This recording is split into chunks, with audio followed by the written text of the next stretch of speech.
Bueno, buenas noches. Vamos a comenzar. Búsqueda está cumpliendo este año 40 años. Nació en el año 1972, en unas épocas muy diferentes a las actuales. Y bueno, nació de una manera muy distinta a lo que ustedes conocen hoy. Nació así. Esto era Búsqueda en aquellos años. 1972, 1973, 74, fue cambiando de una publicación que nació de manera casi amateur por el impulso fundamentalmente del doctor Ramón Díaz, que se distribuía casi manualmente entre 200 amigos. Bueno, porque no tenía periodistas, básicamente era una publicación doctrinaria.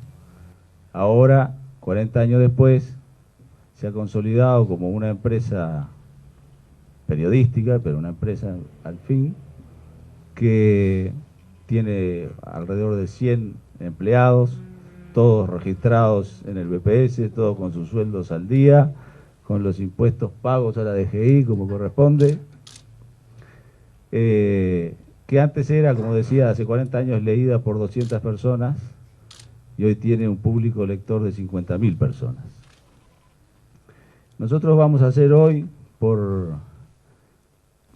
como consecuencia de los 40, en el marco de los 40 años de búsqueda, el inicio de una serie de eventos que vamos a desarrollar y que se van a ir enterando a medida que lo vayamos concretando, sobre todo relacionados con el futuro del periodismo, que es el asunto nuestro, y de la libertad de expresión.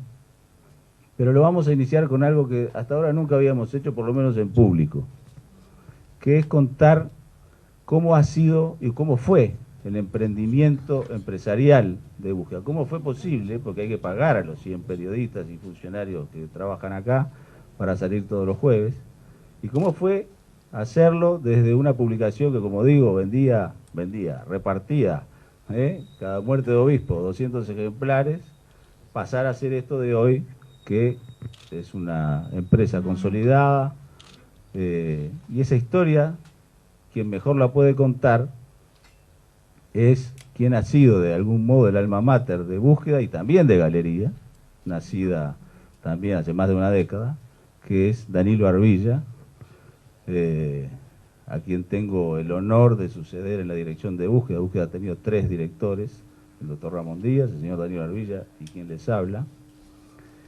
Y lo vamos a hacer de un modo tal que no va a ser una conferencia larga como acostumbra Danilo a veces hacer, sino que vamos a utilizar al amigo Guillermo Sicardi, que es columnista nuestro desde hace un tiempo, y que está en la parte de emprendedurismo y que le va a preguntar las cosas relacionadas con cómo fue que se fue desarrollando este emprendimiento para terminar en la realidad que es hoy.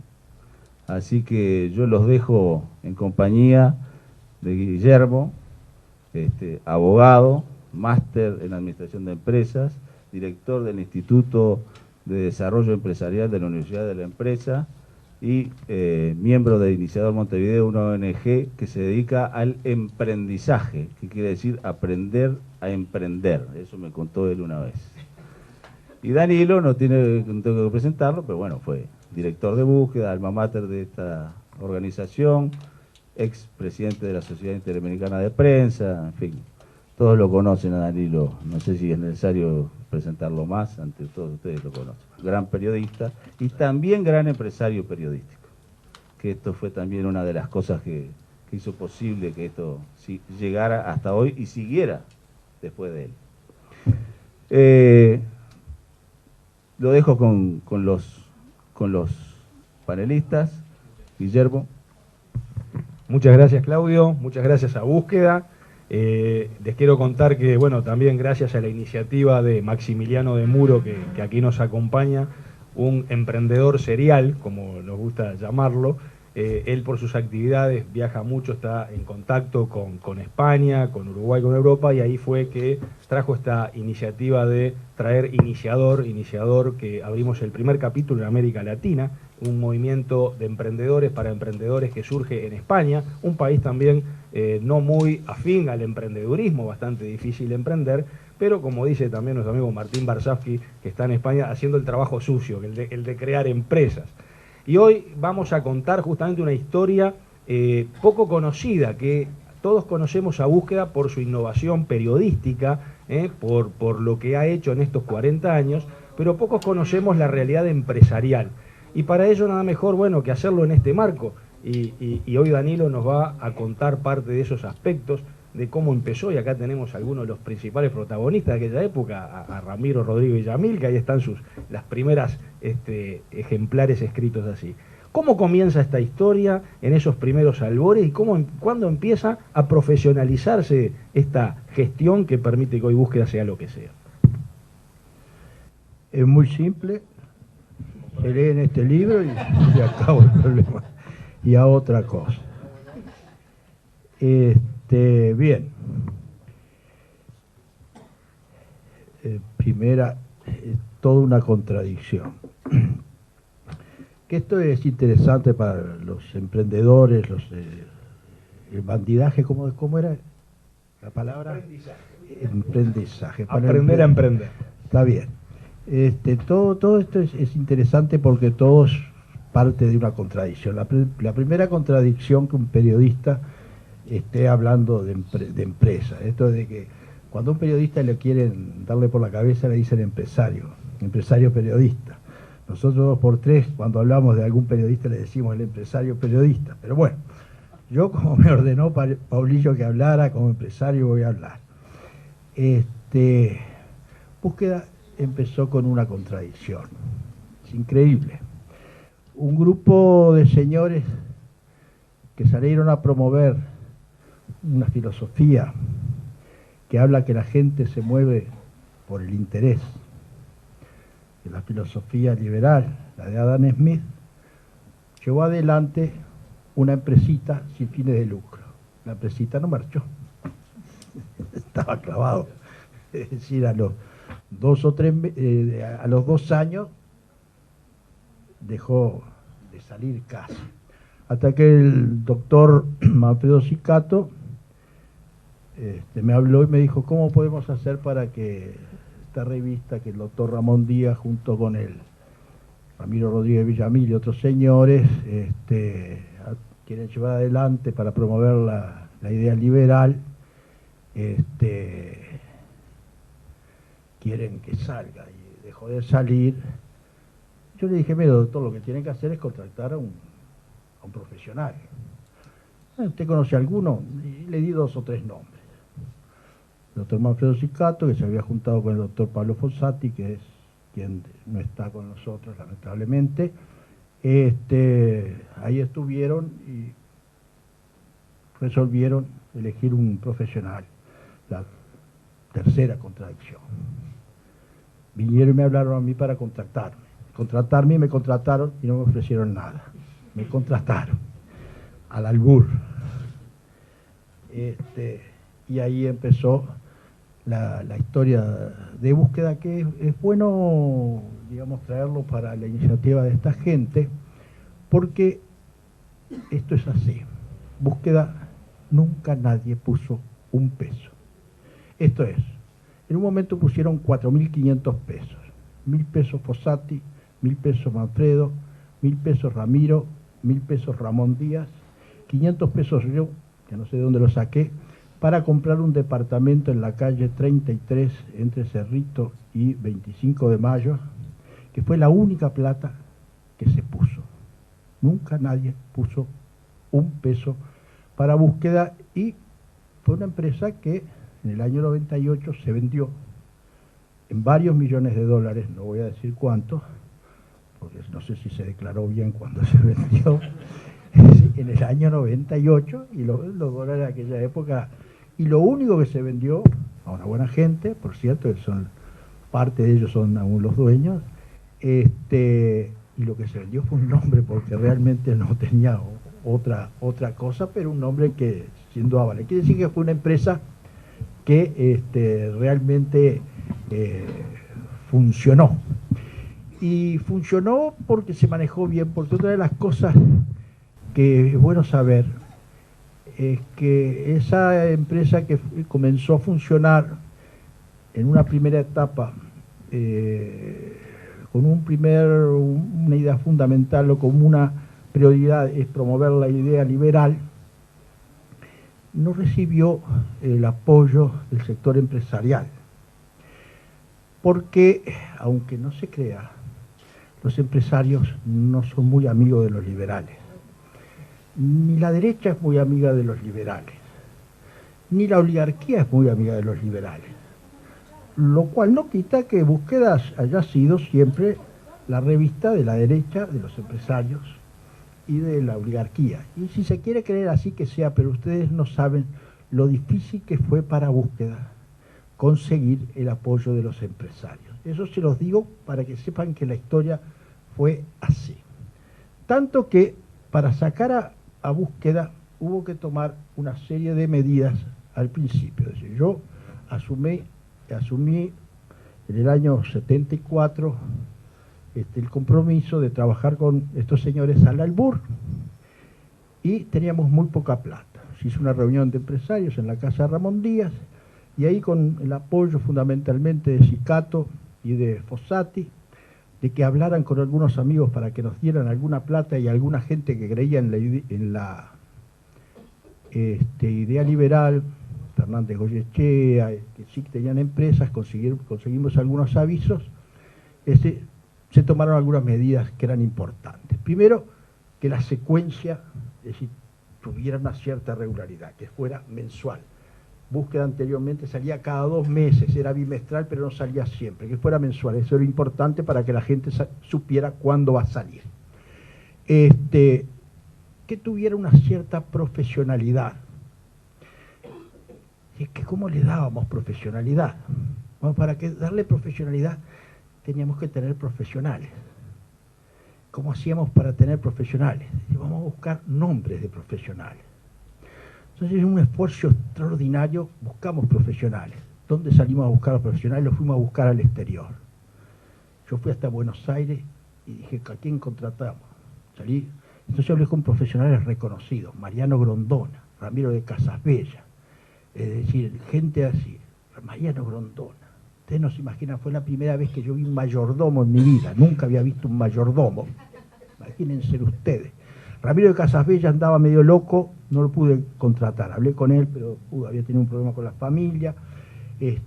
Había otro señor cuyo nombre no me acuerdo, pero por un problema mío, por el italiano, es el Franco Deterioro, pero ya me va a venir este crítico de cocina, ¿cómo se llama? Pero Macoco le dicen, pero voy a lo de hablar con Mariano Grondona. Es decir, Mariano Grondona, un señor, desde todo punto de vista, pero voy a su casa ahí en Palermo, es decir, me había dado una entrevista, llego, me hacen esperar, el señor todavía no se ha levantado, veo que su mayordomo con 2 mucamas suben a llevarle el desayuno, nunca había visto un mayordomo, confieso, Luis se llamaba el mayordomo, yo espero ahí, me sirven un café, baja Mariano, le digo, mire, yo necesito contratar su columna. Y el hombre le dijo, la revista es así, así, así. Le dice, la idea me gusta, ¿cuánto me cobra la columna?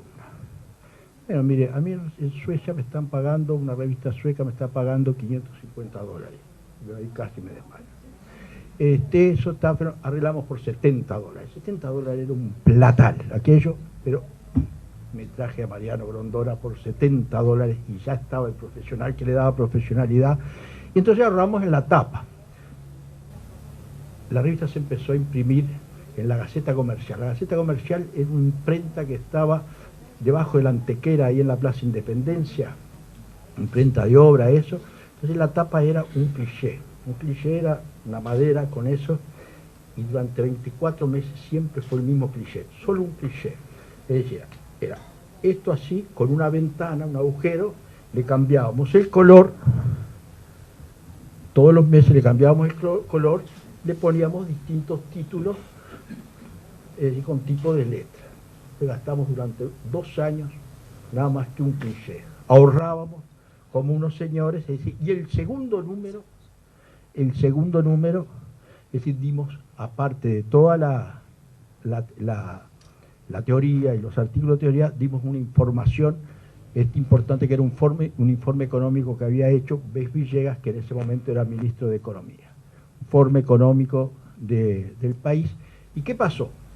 Que con ese informe fuimos por los diarios a pedir que lo promovieran. Y ahí empezamos a promover periodísticamente a búsqueda y a un poco profesional, a profesionalizarla. También a los poquitos tiempos contratamos a otro argentino, a un señor García Venturini. ¿Pero qué hicimos con García Venturini? García Venturini, que era un filósofo, tampoco nunca había visto un filósofo yo, él escribía sobre doctrinas políticas. No nos parecía bien porque en esa época, en la época aquella del régimen militar, hablar de teorías políticas era un poco salirse de la cosa. Además, Búsqueda ya tenía algunas ventajas comparativas, no era comunista, estaba escrito eso. Y podía salirse un poquito de la cosa, y nos permitía ir un poquito más allá, o por lo menos hablar sobre todo en materia de economía. Y tenía una ventaja económica, una ventaja comparativa única, que era Ramón Díaz, la pasión de Ramón Díaz. Y en toda publicación, la pasión es importante. En toda publicación, para que pueda funcionar, tiene que tener una pasión. Y Ramón Díaz era una pasión. Ramón Díaz metía esa fuerza, y eso fue una de las cosas, es decir, que en esa primera etapa le permitió a la revista, es decir, ir funcionando. ¿Sí? Algo interesante, Danilo, con contar esos inicios, que luego se documentaron en un contrato, un acuerdo, y que es lo que hoy técnicamente se habla de la misión empresarial. Y estamos acostumbrados a ir por empresas que tienen hermosos carteles pegados en la pared hablando de la misión, pero cuando tú le preguntas desde el gerente general al portero cuál es la misión, no la conocen o te dicen es la que está escrita allí. Sin embargo, las verdaderas misiones empresariales son las que toman cuerpo en el espíritu de la gente que trabaja y la que ayuda a tomar decisiones en el día a día. Y en Búsqueda no pusieron que era la misión, porque hace 40 años capaz que ese término ni siquiera se usaba, pero dice que Búsqueda nació para ser un medio de prensa independiente, comprometido con la doctrina y filosofía liberal, la que defenderá y promocionará desde su página editorial, no así desde los contenidos periodísticos. ¿Cómo ha sido esta misión o esta definición? ¿Cómo ha servido como faro, como guía para darle después una estrategia y mantener esa misma hasta el día de hoy? Bueno, es decir, Búsqueda técnicamente después fue evolucionando, siempre manteniendo esa condición de revista mensual doctrinaria, después pasó al offset, pero después tuvo una tercera etapa que fue la del semanario. Ahí ese fue un cambio fundamental desde muchos puntos de vista. Primero, en su página editorial mantuvo ese objetivo de promover la idea liberal. Pero en su página, en el resto, cuando se transforma en semanario, yo creo que Búsqueda logró efectivizar fundamentalmente la idea liberal de una manera muy especial, es decir, cumpliendo en la práctica la idea liberal, es decir, informando, llevando a todos los lectores la información de una manera tal de respeto, de efectivización, de concretización de la idea liberal, es decir, de respeto a toda la gente, es decir, de no establecer un dogma, de no establecer una verdad, sino decir, esta es la realidad, que cada uno vea, es decir, cómo la interpreta, cómo opina, para qué lado toma. Un poco como dice el pensamiento que inspiró el título de Búsqueda de Platón, pero un poco como dice el pensamiento liberal. Eso fue, es decir, lo que sirvió de base, y eso fue lo que se estableció en un contrato que los miembros de Búsqueda, es decir, firmaron cuando Búsqueda se transforma en semanal. A eso quería ir justamente, porque qué interesante, acá tenemos el producto, que es la información, cómo protegerlo, y tenemos los clientes, que todo el mundo dice que los clientes los ponemos en el foco, pero cuántas veces las empresas se olvidan y hasta lo traicionan con el producto. Sin embargo, a través de ese contrato fue una suerte de un mecanismo de control de calidad para ese producto y para ese cliente. El contrato cumplió dos funciones, de dos tipos. Por un lado, fue un control para un control de calidad a dos puntas, es decir, un control de calidad del producto y un control de calidad de la ideología. Es decir, el contrato garantizó que no iba a haber ningún tipo de perturbación por parte de los socios, pero que no hubiera ninguna perturbación por parte de los socios significaba para los empleados que no iba a haber ningún tipo de interferencia en su trabajo, y significaba para los clientes, digamos, para los consumidores, que no iba a haber ningún tipo de interferencia en cuanto al producto que se le daba. Es decir, ese contrato establecía, yo no me acuerdo, pero establecía que el trabajo profesional, es decir, que iba a haber una página editorial que iba a reflejar la opinión de los socios, que iba a haber un trabajo profesional en el cual no iba para nada a interferir ninguna opinión, ni ninguna interferencia, ni ninguna indicación de ninguno de los socios. Eso en el trabajo profesional de los periodistas. Pero tampoco en la página editorial iba a haber ninguna interferencia de ningún interés de los socios. Y además establecía y establece el contrato, porque ese contrato está vigente aún, y ese contrato fue asumido y es respetado hasta el día de hoy, me consta, por los propietarios de Búsqueda. Es decir, en esa página editorial no interfiere para nada ninguna interés extra de los dueños de Búsqueda. Y es más, ese contrato establece y estableció que ninguna actividad, aparte de actividad económica o de cualquier tipo, sobre todo política. Es decir, es bueno establecer que ese contrato estableció que ningún socio de Búsqueda que tuviera actividad política podía seguir integrando el Consejo Editorial de Búsqueda, escribir en Búsqueda o tener ningún cargo de jerarquía de Búsqueda. Eso lo establecía el contrato, es decir, pero eso no era mera letra, tanto que, es decir, en el año 1990, Ramón Díaz fue el fundador de Búsqueda, Ramón Díaz fue el director de Búsqueda, Ramón Díaz fue la pasión de Búsqueda, Ramón Díaz fue fundamental en los inicios de Búsqueda, sin ninguna duda, y Ramón Díaz en el año 90 asumió como presidente del Banco Central. Es decir, Ramón Díaz, cuando asumió como presidente del Banco Central, dejó de ser, Ramón Díaz en ese momento tenía el 20% de las acciones de Editorial Ágora, que eran su 20%, pero dejó de ser director de Búsqueda y dejó de ser miembro del Consejo Editorial de Búsqueda. Pero cuando Ramón Díaz dejó de ser presidente del Banco Central, no pudo volver a Búsqueda, no pudo volver a escribir a Búsqueda, no pudo volver a integrar el Consejo Editorial de Búsqueda, tanto que a los 5 años de haber dejado, a los 4 o 5 años de haber dejado el Banco Central, Ramón Díaz pasó a tener una columna en El Observador. Es decir, porque eso establecía el contrato, siendo director y accionista y miembro del directorio de la sociedad anónima. Y eso, en Búsqueda, siempre se respetó. Ramiro Rodríguez Villamil, que es quien escribe en Búsqueda desde el primer número, es la única persona que desde el primer número escribe y ha escrito en todos los números de Búsqueda.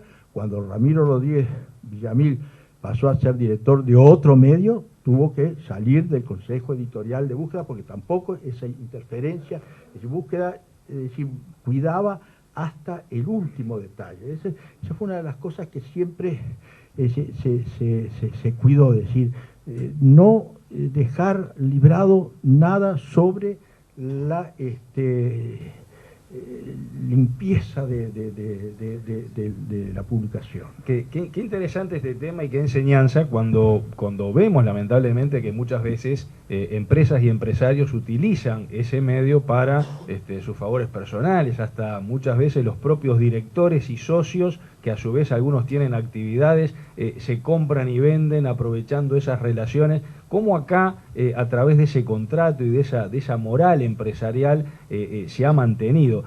Sería interesante ver también que nos comentaras que es una de las grandes dificultades que se viven en las empresas uruguayas y sobre todo en empresas familiares, que es el rol que los socios asumen, más allá de contractualmente, en las distintas facetas de la empresa. Es común ver que un socio se dedique más a los aspectos del marketing, otro a los aspectos financieros. ¿Cómo fue acá un poco esos socios?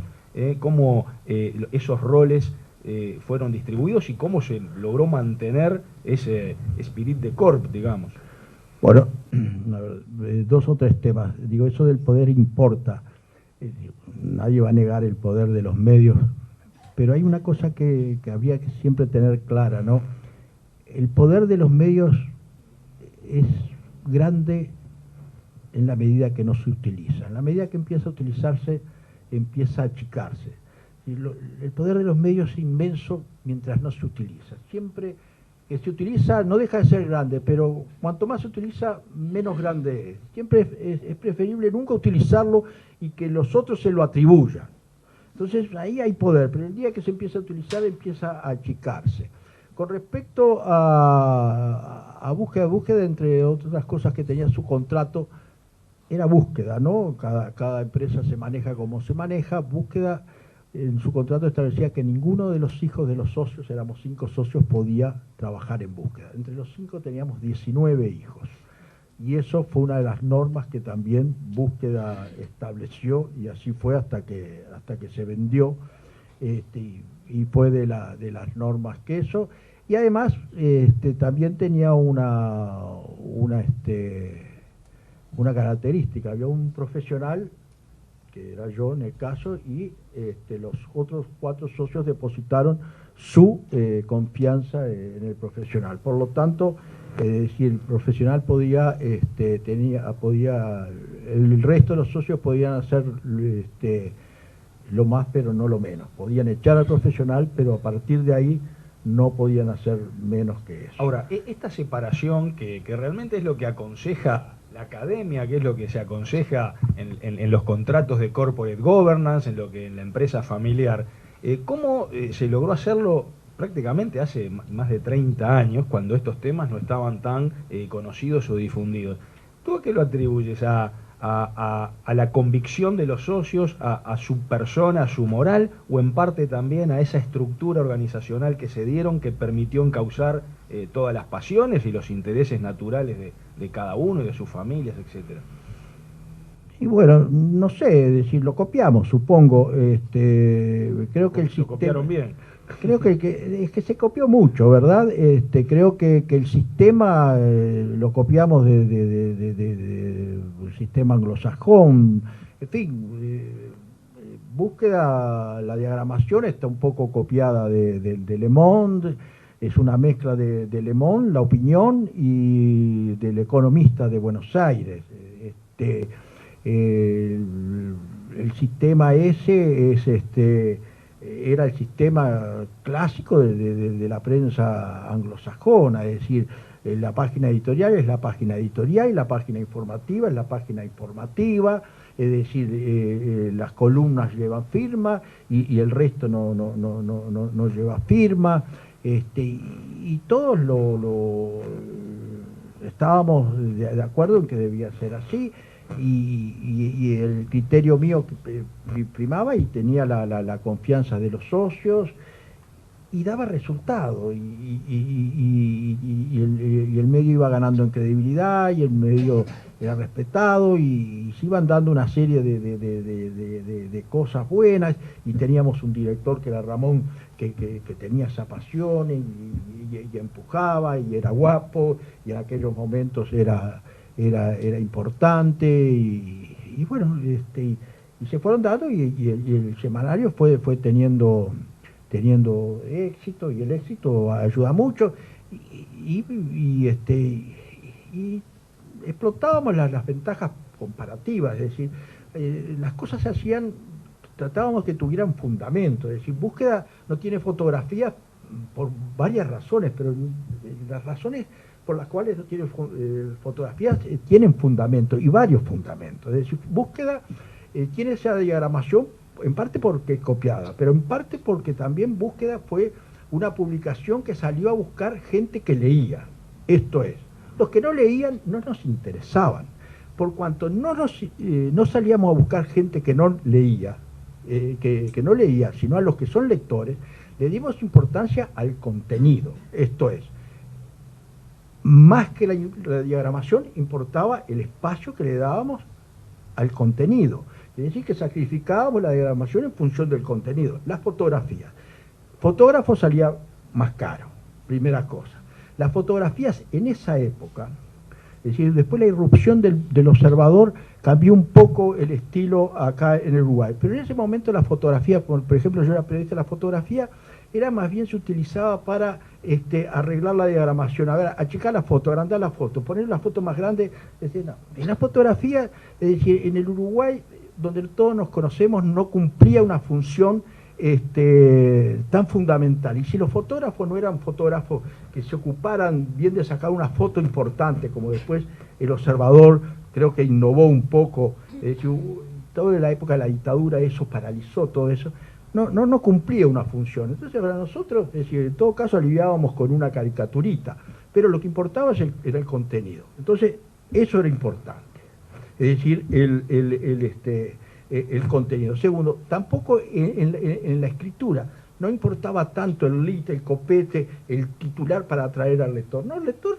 que empezara a leer desde el principio y terminara a leer. Necesitábamos además una forma de escritura con detalles, bien relatada. Teníamos, entonces ahí buscamos, y fue clave, por ejemplo, al principio, tener un redactor, y yo voy a destacar a Daniel Gianelli. Gianelli es un excelente periodista de agencia de la Associated Press, es decir, que redactaba para el exterior. Eso era importante para el exterior. Es decir, redactaba el exterior, el periodista para el exterior, es decir, en Las Piedras, a 20 kilómetros de Montevideo, va ubicando al lector. Eso era importante. Entonces, en búsqueda decíamos, ayer, miércoles, es decir, parece una pavada, pero es un detalle. Ayer miércoles, el lector va leyendo y decía, ayer miércoles. Nosotros no dejábamos librado ninguna pavada al azar. Entonces,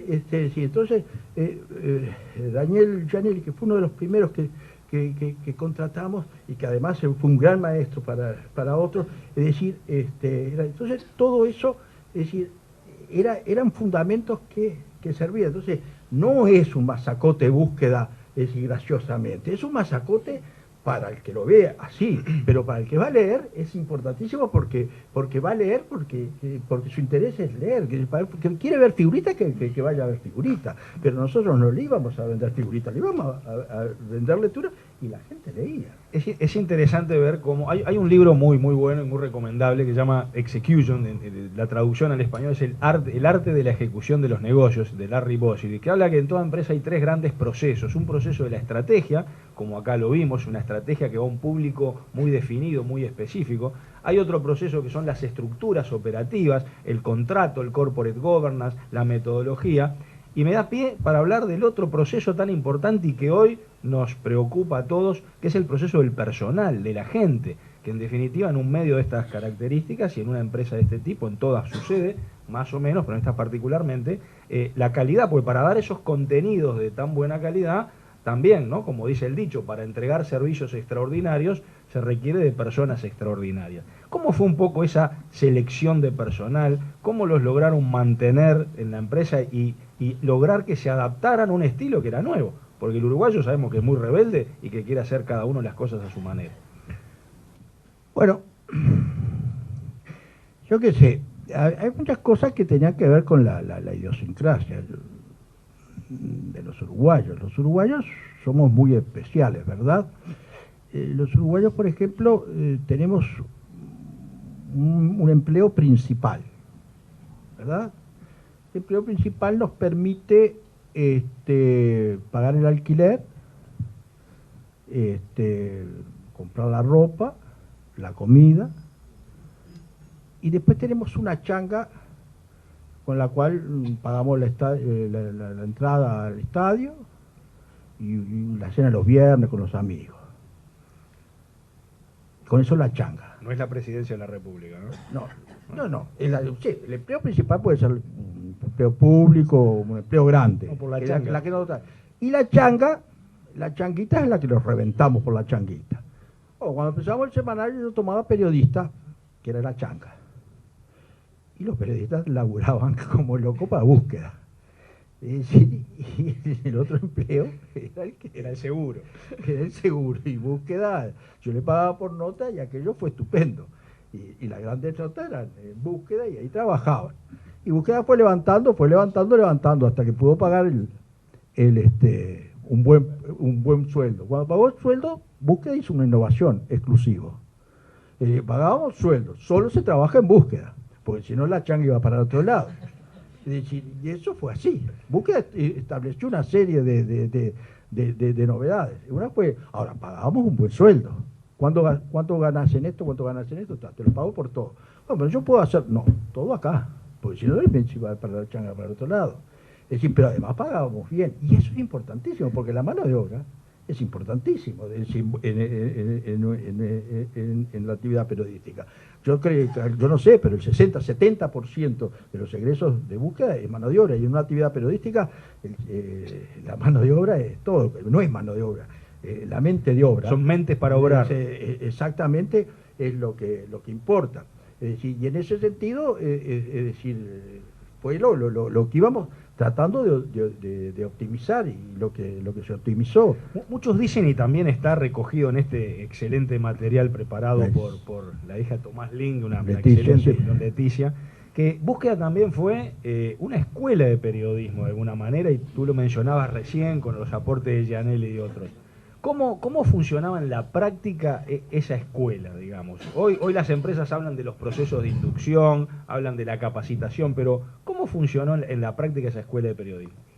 Bueno, digamos, funcionaba en la práctica. Es decir, pero se reunía, habían reuniones de análisis después de cada semana, antes y después de la salida de cada semanario, y bueno, y eran todos muy buenos periodistas, ¿no? Y había discusión, y eso era muy importante. Había unas mesas redondas semanalmente, y después del semanario se discutía el semanario, y eso fue bueno, y ese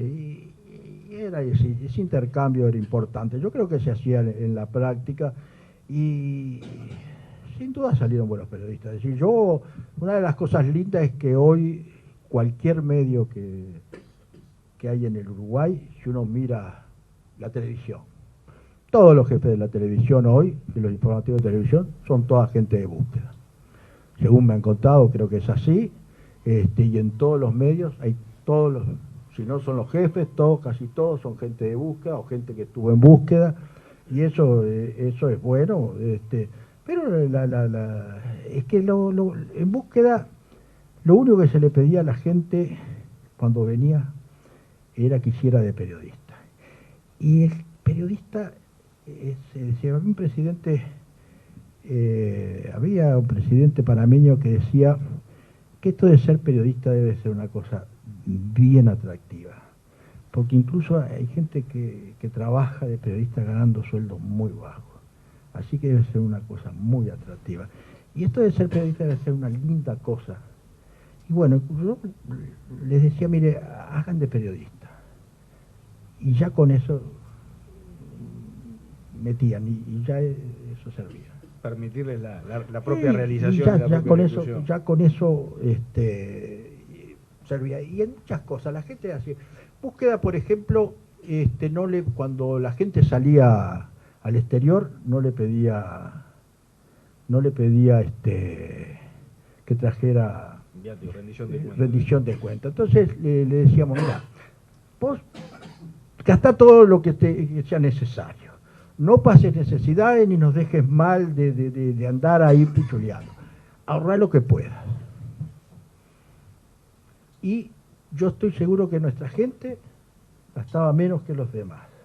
No perdían tiempo en juntar notitas, que era lo que yo hacía cuando me enviaba, me decía, a ver, tráeme las notitas. Entonces yo perdía tiempo en conseguir notas para justificar un whisky que me tomaba, que tenía derecho después de reventarme todo así, y perdía tiempo en eso. No perdían tiempo en eso y ahorraban. Y no era aquello de decir que al bobo para que corra hay que decirle que es ligero. En alguna medida era algo de eso, pero no. Y la gente nuestra salía y gastaba menos que los de los demás y se sentía mucho mejor y además no andaba, y era así. Entonces tenían problemas, porque me acuerdo que el petizo Lesa, lo de petizo lo retiro, el señor Lesa siempre decía, lo que pasa es que a los de búsqueda nos tienen bronca, porque nunca tenemos problemas. Es decir, ya está. Una vez que le íbamos a dar walkie-talkie, dijo, no llevamos walkie-talkie, ¿se acuerdan? En el Parlamento no llevamos walkie-talkie porque los que nos falta, los de búsqueda siempre, porque es decir, era la comodidad, y en definitiva eran los que gastaban menos, los que ahorraban más, pero es decir, trabajar tranquilo. Hoy esto es uno de los principios del management, todos los días los vemos en las empresas, que es nada más y nada menos que confiar en la gente con quien trabajás. Y también parte de un principio liberal, que es que las personas son responsables de sus propios actos, y uno parte del principio de la buena fe, ¿no? Que los contratos, y el doctor Pasqué ayúdeme jurídicamente a recordar mi vieja profesión, los contratos y el contrato laboral, que en definitiva es un contrato, tiene que ser ejecutado de buena fe. Y ahí están ciertos principios básicos que guiaron esta historia de 40 años de gestión empresarial. Y uno de ellos que quería mencionar y que nos contaras es el principio de la innovación. Qué difícil que es innovar, qué difícil que es innovar en Uruguay, qué rechazo que hay a todo lo que es la innovación. Sin embargo, Búsqueda innovó muchas veces. ¿Cómo fueron esos procesos de innovación? ¿Alguna anécdota, alguna historia? ¿Con qué dificultades se llegó o con qué facilidades permitieron innovar en tantos aspectos? A ver, ¿qué innovamos? Porque Búsqueda es la cosa más... Bueno, en el estilo periodístico, en el lanzamiento de galería, en tantas cosas que después vamos a entrar en innovamos, yo creo que no. A veces ser conservador o hacer cosas que no hace. Es decir, Búsqueda innovaba en el personal. O en hacer cosas clásicas. En este país no se hacen cosas clásicas y eso es una gran innovación. Vamos a ver. Búsqueda en su buena época daba hasta 3 y 4 aguinaldos. Esa fue una de las mayores innovaciones. En la época de Cicato, de Ramiro y todo. Eso era una cosa importantísima. Que Pablillo preferiría que no se recordara en estos momentos. Bueno, no, pero también voy a decir otra cosa de los dueños. Era importantísimo porque ayudaba a pelear con los periodistas por el tema de la publicidad. Oye, siempre estaba el problema, entonces yo cuando venía que discutir las notas del periodista, sí, pero no me cortes, decía, no, pero mirá que este aviso, no te olvides que a fin de año después, parte de este aviso, viene el premio de fin de año. Entonces eso se lograba esa armonía, es decir, todo el mundo sabía que aquel aviso podía... Pero también parte de lo clásico que tiene Búsqueda, es que los nuevos dueños de Búsqueda, y eso es más importante que 3 aguinaldos a la larga, aunque 3 aguinaldos siempre son importantes, nunca se metieron en el manejo periodístico de Búsqueda. Eso que está en el contrato, eso que siempre fue lo clásico de Búsqueda, eso que ha hecho al éxito de Búsqueda por sobre cualquier cosa, eso que ha permitido, es decir, que no interfiera la publicidad en lo periodístico, pero que no interfieran los accionistas en el manejo de la dirección, el manejo de lo periodístico, nunca cambió. Y eso no cambió cuando Búsqueda cambió de dueño, y eso también. Y eso es lo clásico.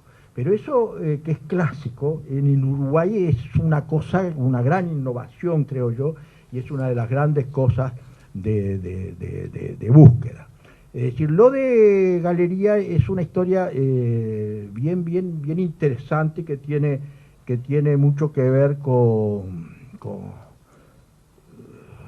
esto que le gustarían a ustedes que yo les cuente, porque Sí, tiene claro, que ver, es claro. decir, lo de Galería es una cosa que tiene 3 o 4 variantes, ¿no? Galería fue una cosa que la primera vez que la tuve en la cabeza fue viendo una propaganda en Holanda, en un cine. Estaba en Holanda, no luego todo el cuento, pero el cuento sería interesantísimo, pero después para una rueda de boliche. Miro una propaganda de un diario holandés en el año 80, un diario holandés en secciones, y llega el diario y se reparten las distintas secciones en la familia, y yo dije, qué notable. Yo era director en ese momento de la revista Noticias. Tarío era columnista en esa época. De la revista Noticias, a la vuelta de ese viaje lo echaron. Y a mí también. Y digo, qué notable, ¿no? Una publicación que uno la reparte para todos lados. Me olvidé del tema. Por ahí en el año 90 tuvimos una primera crisis en búsqueda semanario y pensamos que había que buscar llegarle a las mujeres. La relación búsqueda era 5-1, hombre-mujer. ¿Cómo le llegamos a la mujer con búsqueda, esta cosa blanca y negra y todo? Y no sabíamos cómo llegar, pero pensamos que la mujer es realmente un lector que le interesan las cosas en serio, ¿no? Y al hombre le interesa la política, con todo respeto, senador, pero a la mujer le importan las cosas en serio. Entonces ahí dijimos, y las policiales. Entonces nosotros pensamos, digo, vamos a hacer cosas en serio. Entonces creamos una serie de sesiones en serio. Salud, ciencia y técnica, medio ambiente y temas para mujeres en serio. Contratamos una de las grandes adquisiciones que hicimos, ya teníamos a Claudio Paulillo, que fue uno de los jóvenes ahí, periodistas brutales que estaban entre 2 o 3 jóvenes periodistas, y ahí contratamos la segunda gran contratación, que era otra de las jóvenes periodistas que estaba, que era Mónica Botero.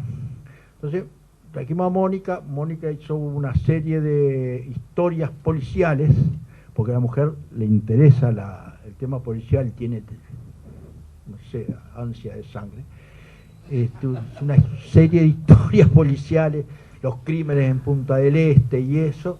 Después Mónica, que es feminista, hizo una serie de temas feministas, y además creó las sesiones de medio ambiente, salud y ciencia y técnica. Y nos dio resultado,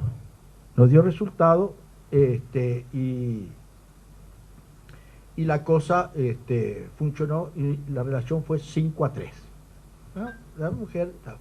Y ahí pasó, pero siempre me quedó aquello de que había que buscar algo para lo otro. Por el año 96, 97, le propuse a mis socios, ya la sociedad, Ramón no estaba, pero no estaba, de sacar una revista paralela para otro sector. La idea no caminó porque no estaba tan fluida la sociedad, uno de los socios había tenido un problema de otro tipo también, entonces no caminó, la idea siguió. Año 98 vendimos. Lo primero que le hice, pasé a ser empleado. Lo primero que hice es a los nuevos dueños les propuse, tengo una idea de hacer una revista así asá. Bueno, les dije, la verdad es así, pero esto es. La revista tiene esta condición. Hay 2 de los presentes 2 de aquellos que lo recordarán, y si no, se los refresco. Dije, la condición es que las fotos que van a aparecer en esa revista las decido yo, el director. Les digo porque saben que va a llegar un momento que o vuestras sobrinas, o vuestros tíos, o vuestras esposas, o vuestros van a querer que vaya su foto. Y esto, para que la publicación funcione, la tengo que decidir yo periodísticamente. Uno de los socios dijo, no voy a hacer su voz, pero dijo, vamos a esperar una semana. A la próxima reunión dijo, bueno, vamos a hacer un stand-by porque no quiero tener problemas con Paulina, no con Dios. Entonces, y quedó en suspenso la revista. 2 años después, las cosas son como son. Yo no estoy en la vida para ocultar nada. 2 años después, vino una crisis. Entonces yo ahí planteé de que había que sacar la revista. ¿Por qué planteé que había que sacar la revista? Totalmente distinto, porque ustedes recuerdan que el asunto era llegar acá, había que sacar la revista. ¿Por qué? Yo tenía un amigo que era un lector estupendo de búsqueda, un lector, pero lector. Voy a comer un chivito con él en un bar que está en San José y Andes, que tiene una inmobiliaria, todavía la tiene. La crisis era tremenda. Creo que hasta cayó de la Rúa el año siguiente, enfrente. Y esto es terrible, brutal. Dice, no sé dónde vamos a ir a parar y hasta cuándo parará esto. Lunes era. Y le digo, ¿no leíste el editorial de Búsqueda? Me dice, ¿qué querés que te diga, Danilo?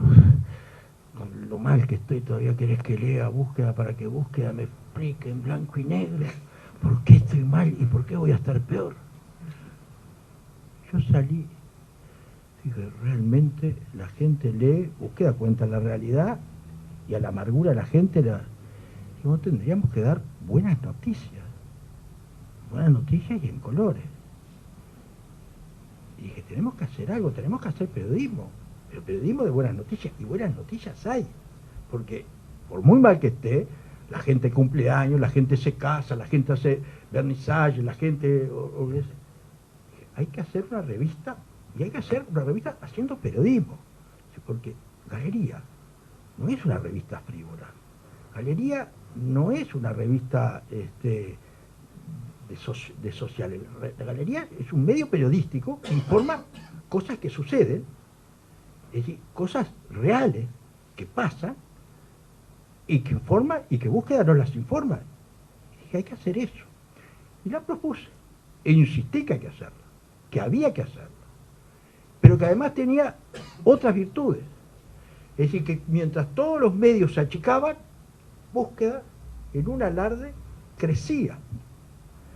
Y así fue, y los convencí, para mal de ellos, porque pusieron plata como negro. Los negros no ponen plata, pero sí, pusieron plata, los convencí. Y así salimos, mientras todos reducían personal, Búsqueda crecía, aumentó el personal y sacó una nueva revista. Primera cosa de imagen. Segunda cosa, que fue un caso de marketing, es decir, nosotros no podíamos, el poder adquisitivo de la gente bajaba. Lo indicado era bajar el precio del producto, pero Búsqueda no podía bajar el precio del producto. Búsqueda no hacía publicidad nunca, porque sabíamos que si hacía publicidad la gente podía pensar, ¿qué le pasa a Búsqueda que hace publicidad? ¿Está mal? No, nosotros no, nunca estábamos mal. No podíamos bajar el precio del producto. ¿Qué hicimos? Lo que hizo Burberry, que no bajó el precio de la gabardina. Con el mismo precio de la gabardina regalaba un bolso, que valía más que la gabardina. Nosotros con el mismo precio regalamos una revista. Es decir, con el mismo precio, digo, la revista está. Y ahí salió Galería. Pero para hacer Galería no hicimos con frívola. Tomamos una periodista que hubo que convencerla, y una periodista que había trabajado en Prensa Latina, en Brecha, no podía ser para eso. Recurrimos a Mónica Botero, que hubo que convencerla, que era hacer periodismo, puro y duro. Y por eso el éxito de Galería, porque Galería no es poner fotitos, porque en esa fotito aparece abrazadito Hugo Manini con Mujica. Eso es noticia. No se darán cuenta, pero es noticia, y cuando se haga la historia de este país, Galería va a ocupar un lugar importante, o como ya lo destacaron más de un importante escritor argentino diciendo, tomando fotos de Galería. Así hizo Galería, y empezó a salir. Llevó su tiempo. A los 2 años, les dolía, llevaba plata, porque además fue todo aquello. Contrataron a un contador. El contador hizo una serie de estudios y llegó a la conclusión no solo de que había que cerrar Galería, sino que había que reducir el personal de búsqueda. El contador trajo un informe diciendo que aquello era un corso en contramarcha, ¿no? Era poner plata y poner plata. Caían los dueños, yo era empleado. Y trajo un informe, el contador, muy buena gente el contador, trajo un informe en una reunión y dijo, bueno, la solución es esta. Se cierra Galería y se reduce tal personal. Yo, que siempre me manejé con muy buenos modales, ¿verdad?, directores, dije, bueno, mira, contador, yo te respeto mucho, de esto tú no sabes nada. Esto no es manejar un supermercado, una estación de servicio. Esto es otra cosa. Pero el único detalle es que tú estás diciendo acá que yo tengo que quedar. Yo no voy a quedar porque yo no estoy de acuerdo con esta idea. Así que con esto yo no quedo. El director le dijo, tomémonos 15 días. Los 15 días dijo, seguimos con la idea de Arbilla. A los 5 años el contador me mandó una carta de felicitación en un aniversario de Galería diciendo, te felicito, tú tenías razón y yo no. El contador era Pini, en honor a él hay que reconocerle eso, y Galería salió, y creo que hoy Galería y búsqueda son una misma cosa. Yo digo que Galería es como una trufa. La trufa, todos sabemos lo que es un producto muy valioso, es un parásito, es un hongo parásito de la raíz del roble. Pero ustedes saben que es un hongo parásito de la raíz del roble, pero que le aporta al roble una especie de antídoto que lo protege al roble de una serie de pestes. Quiere decir que vive del roble, pero al roble le da una protección. Yo creo que hoy búsqueda y Galería son un roble con una trufa. Es decir, hoy decir que búsqueda es eso. Es decir, y ahí está la historia de Galería y búsqueda. Es interesante ver cómo los accionistas, en esa imagen que a veces nos caricaturizan del accionista, ¿no?, con su galera y sus habanos, cómo mantuvieron, a pesar de esos malos momentos al principio, por lo menos que los resultados no venían, cómo acompañaron un proyecto y cómo toda estrategia necesita su tiempo de maduración. Nada florece de la noche a la mañana. ¿Cómo se vivieron esos tiempos en la interna ante esos momentos? ¿Cómo esa visión empresarial los mantuvo juntos y al final, bueno, pudieron celebrar y hacer este reconocimiento?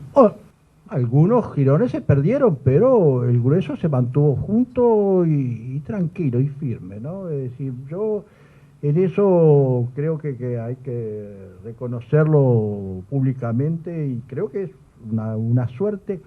Creo que es una suerte para búsqueda, y creo que es una suerte, digo, yo ya no pertenezco a búsqueda, yo tengo una columna ahí en búsqueda, pero que es una especie de relación. Yo soy jubilado, así que es una colaboración ad honorem, no sé cómo es la palabra, así que lo que digo no me comprenden las generales de la ley.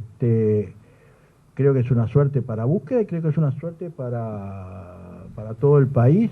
Es decir, esa actitud de los dueños de búsqueda, que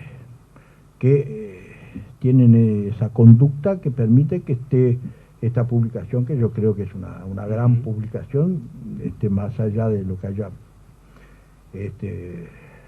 me haya tocado a mí, hoy por hoy.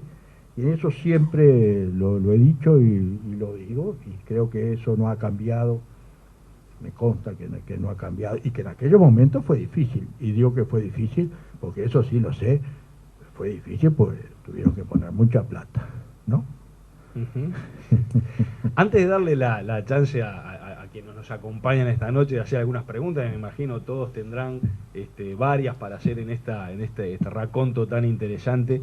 Bueno, ahora, en los próximos meses, Búsqueda cumple 40 años y parte de las actividades previstas es pensar el futuro del periodismo, ¿verdad, Claudio? ¿Cómo imaginás, Danilo, Búsqueda, los 80 años de Búsqueda?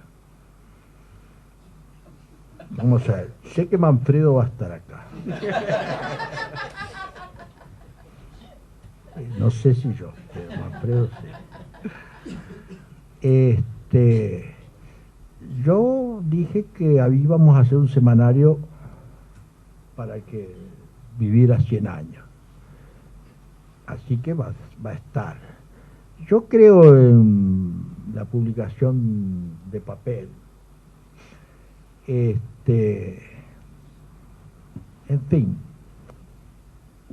yo creo que va a estar, yo creo que todavía va a haber, yo creo que aún los dictadores siguen preocupados con todo el avance que ha tenido la comunicación, aún siguen preocupados por los diarios y por los semanarios. No dejan de estar preocupados. En todos lados no dejan de estar preocupados. Los loquitos sueltos, como este señor Assange, digo que se hace una falta de respeto, los loquitos, lo de suelto lo retiro,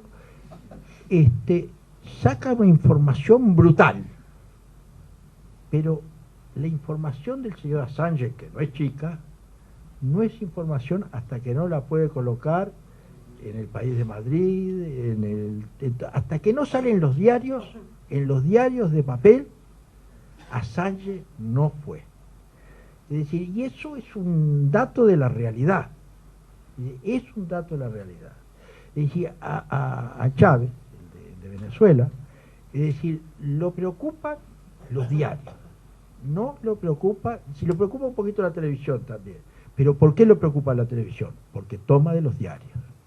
Es decir, entonces, todo es así. Es decir, quiere decir que por ahora yo diría que la prensa de papel importa. No es la misma de antes, pero todavía importa. Así que yo veo que Búsqueda, es decir, ahora Búsqueda tiene su parte online, es decir, y será Búsqueda en papel, será Búsqueda online y será Búsqueda no sé qué, pero todo va, viene y hay cosas que también vuelven. Yo he visto esos zapatos de plataforma, yo recuerdo haberlos visto de chico en Casupá, es decir, y así que, ¿por qué no?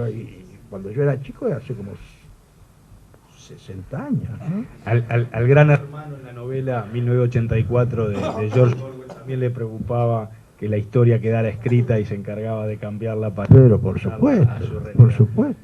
Vamos a darle a quienes quieran hacer algunas preguntas, con mucho gusto. Sí. ¿Sabes qué me quedó pendiente ahí cuando el momento ese de la crisis, cuando los empresarios toman una opción que parece irracional desde el punto de vista empresarial?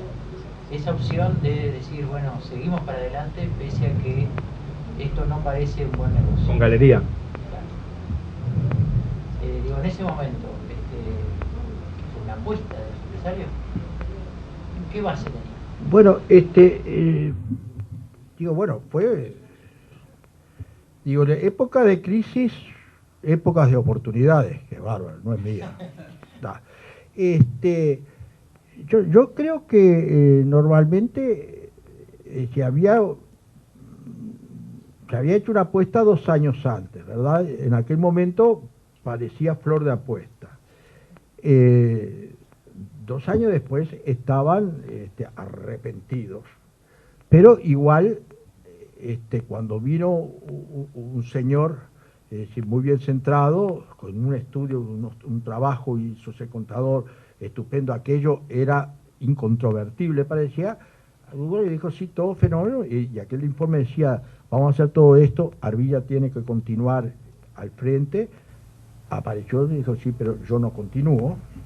Es que hubo una disyuntiva y ahí fue una apuesta, dijeron, bueno, que continúes. Me parecía una apuesta, pero yo, es decir, también era quizás algo de sentido común. Yo voy a tomar otro ejemplo. En la prensa norteamericana, por ejemplo, en los últimos tiempos, es decir, empezó una crisis, ¿verdad? Entonces, hablo de lo que yo conozco, yo no sé cómo sería en otros negocios, quizás, y yo en ese momento dije, digo, en otros negocios es diferente. Por ejemplo, tomo el caso de los supermercados y creo que lo dije en ese momento. Un supermercado, quizás, si tú bajas los precios de las góndolas y reducís los cajeros, el cliente, el precio menor, hace más, pierde más tiempo en la caja. Eso es una cosa. Si tú, en la estación de servicio, que en ese momento yo dije, si tú vas que el tipo autoservice, es decir, y va y paga, en una de esas está, y reducís el personal, no cambia. Pero en este negocio, el asunto no es así. Pero tomemos en Estados Unidos. En Estados Unidos, es decir, los diarios empezaron a hacer, a dar menos ganancias. Por ejemplo, los accionistas, vamos a tomar la Night Rider, la cadena, es decir, tenían una rentabilidad del 14%. Entonces, bajó la rentabilidad al 12% y dijeron, ¿qué pasa? Entonces, fueron a la parte, hicieron un trabajo administrativo, un contador dijo, no, para que esto, y esto que estoy diciendo es así, para que no baje la rentabilidad, es decir, los ejecutivos, en vez de viajar en business, van a viajar en económica, los viajes de periodistas se van a reducir a la mitad, personal periodístico se va a reducir a tanto, personal administrativo un poquito menos porque los que hacen los cálculos son así, el personal de publicidad no tanto porque él considera publicidad, y con eso exactamente las cuentas dan que la rentabilidad va a subir al 14%. Efectivamente, al año siguiente la rentabilidad bajó al 8%. Porque el producto era el producto periodístico. Y ese es el asunto. Y entonces vino la crisis. ¿Y cómo la solucionaron la crisis? Reduciendo el personal periodístico, nuevamente más, y así le han ido errando. Salvo algunos que no hicieron eso, que mejoraron el producto. Es decir, hacen naranjas, y porque bajó el negocio de la naranja empezaron a bajar la naranja.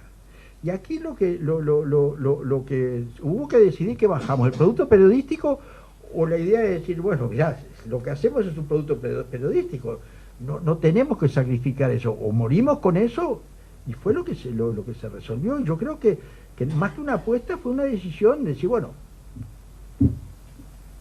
tomemos ese producto. Lo que pasa es que a veces se toman decisiones erradas, es decir, ¿por qué vas a tomar sacrificando lo principal?